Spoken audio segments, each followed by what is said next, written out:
లేడి. లేడికి ఒక దోషం ఉంటుంది. అది ఏం చేస్తుందంటే ఎక్కడో గడ్డి తింటుంటుంది.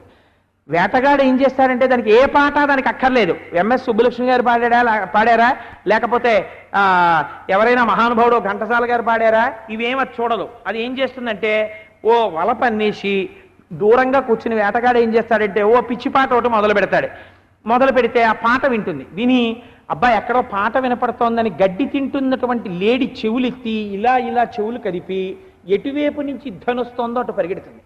పరిగెత్తి ఆ పాట కోసం వల్ల పడిపోతుంది. పడిపోగానే బడిత పట్టుకొచ్చి వాడు పారిపోతుందేమో కాళ్ళ మీద కొట్టేస్తాడు. పడిపోయిన తర్వాత శుభ్రంగా తీసుకుపోతాడు, కోసేస్తాడు, చంపేస్తాడు, తినేస్తాడు. పాట చేత వశురాలైపోయినది జింక. ఆధ్యాత్మిక సాధన చేసేటటువంటి వ్యక్తి యొక్క సంగీతము కూడా ఈశ్వర కైంకర్యంగానే ఉపయోగపడాలి. గీతం శ్రావయామి అంటే అమ్మవారు వినడానికి ఆ పాట, నృత్యం దర్శయామి అమ్మవారు చూడ్డానికి ఆ పాట తప్ప నేనేదో వెర్రి డ్యాన్స్ ఒకటి నేర్చుకుంటాను, ఓ పిచ్చ డ్యాన్సు. ఫిట్స్ వచ్చేసిన వాళ్ళకి మెళ్ళో ఓ ప్లేట్ కడతారు.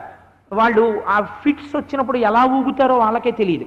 అలా ఊగిపోతే ఆ ఫిట్స్ చూసి వీడి చేతిలో ఒక ఇనప ముక్క పెడితే అప్పుడు ఆ ఊగుడు తగ్గుతుందని.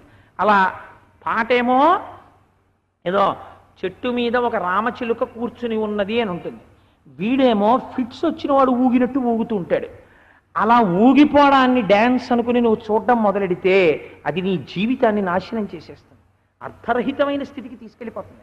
అసందర్భం, అసలు దానికి ఏమి సందర్భం లేదు. ఇది ఒక వెర్రిని పొంచి పోషించడం మొదలు పెడుతుంది నీలో. కాబట్టి ప్రయత్నపూర్వకంగా ఆధ్యాత్మికత అలవరుచుకునేటటువంటి వాడు అర్థం లేని పాటలు, అర్థం లేని నాట్యముల జోలికి వెళ్ళరాదు. భగవత్ సంబంధమైన వాటి యందు మాత్రమే మనస్సు పెట్టుకోవాలి అని నేను ఆ లేడీని చూసి నేర్చుకున్నాను.